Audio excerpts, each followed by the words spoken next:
ಬಾಲಿವುಡ್ನ ಉತ್ತರಾಖಂಡ ಚಿತ್ರದ 2ನೇ ಹಂತದ ಚಿತ್ರೀಕರಣ ಶುರು ಆಗಿದೆ. ಎಲೆಕ್ಷನ್ ಇದ್ದ ಕಾರಣ ಚಿತ್ರದ ಶೂಟಿಂಗ್ ಬೆಂಗಳೂರಿನಲ್ಲಿಯೇ ಶುರು ಆಗಿತ್ತು. ಇದೀಗ ಉತ್ತರ ಕರ್ನಾಟಕದಲ್ಲಿ ಎಲೆಕ್ಷನ್ ಮುಗಿದಿದೆ. ಹಾಗಾಗಿಯೇ ಇಡೀ ಉತ್ತರಾಖಂಡ ಸಿನಿಮಾ ತಂಡ ಬೆಳಗಾವಿಯಲ್ಲಿ ಬೀಡು ಬಿಟ್ಟಿದೆ. ಇದರ ಬೆನ್ನಲ್ಲಿಯೇ hat-trick hero Shivaraj Kumar shooting ಸ್ಪಾಟ್ಗೆ ಎಂಟ್ರಿ ಕೊಟ್ಟಿದ್ದಾರೆ. ಇನ್ನೇನು ಇಂದಿನಿಂದಲೇ ಸಿನಿಮಾದ ಶೂಟಿಂಗ್ ಶುರು ಆಗುತ್ತಿದೆ. ಆದರೆ ಶಿವರಾಜ್ ಕುಮಾರ್ ಪಾತ್ರದ ಹೆಸರೇನು, ಶಿವಣ್ಣನ ಪಾತ್ರ ಹೇಗಿರುತ್ತೆ, ಈ ಪ್ರಶ್ನೆಗಳಿಗೆ ಉತ್ತರ ಇನ್ನೂ ರಿವೀಲ್ ಆಗಿಲ್ಲ. ಸಿನಿಮಾ ತಂಡ ಇದನ್ನ ಸೀಕ್ರೆಟ್ ಆಗಿಯೇ ಇಟ್ಟುಕೊಂಡಿದೆ. ಹ್ಯಾಟ್ರಿಕ್ ಹೀರೋ ಶಿವರಾಜ್ ಕುಮಾರ್ ತಮ್ಮ ಎಲ್ಲ ಕೆಲಸ ಮುಗಿಸಿಕೊಂಡು ಬೆಳಗಾವಿಗೆ ಬಂದಿದ್ದಾರೆ. ಬೆಳಗಾವಿ ಇವರಿಗೆ ಹೊಸದೇನೂ ಅಲ್ಲ ಬಿಡಿ. ಕರ್ನಾಟಕ ದಮನಕ ಚಿತ್ರದ ಪ್ರಚಾರಕ್ಕೆ ಎಲ್ಲೆಡೆ ಓಡಾಡಿದ್ದರು. ಹಾಗೆ ಬೆಳಗಾವಿಗೂ ಹೋಗಿದ್ರು. ಅಲ್ಲಿಯ ಜನರ ಪ್ರೀತಿಗೂ ಪಾತ್ರರಾಗಿದ್ರು.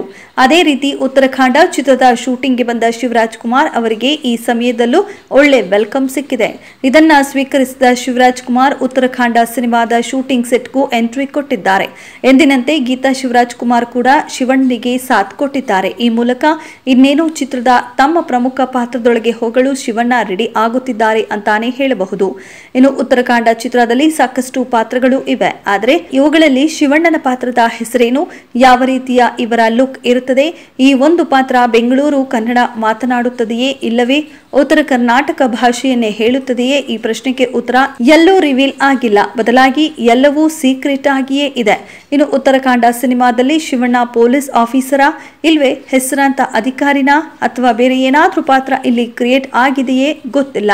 ಉತ್ತರಾಖಂಡ ಚಿತ್ರದ ಮೊದಲ ಹಂತದ ಚಿತ್ರೀಕರಣ ವಿಜಯಪುರದಲ್ಲಿ ಆಗಿದೆ. 2ನೇ ಹಂತದ ಶೂಟಿಂಗ್ ಅನ್ನ ಬೆಳಗಾವಿಯಲ್ಲಿ ಮಾಡಲಾಗ್ತಿದೆ. ಇಲ್ಲಿ ಶಿವಣ್ಣನ ಪಾತ್ರದ ಶೂಟಿಂಗ್ ಪ್ಲಾನ್ ಆಗಿದೆ. ಹಾಗಾಗಿಯೇ ಶಿವರಾಜ್ ಕುಮಾರ್ ಇದೀಗ ಬೆಳಗಾವಿಗೆ ಬಂದು ಇಳಿದಿದ್ದಾರೆ.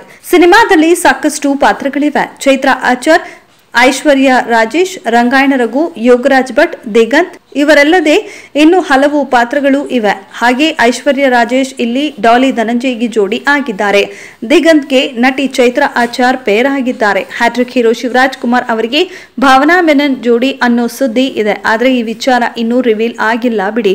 ಇನ್ನುಳಿದಂತೆ ಸದ್ಯ ಇಡೀ ಟೀಮ್ ಬೆಳಗಾವಿಯಲ್ಲಿಯೇ ಇದೆ ಅಂತಾನೆ ಹೇಳಬಹುದು.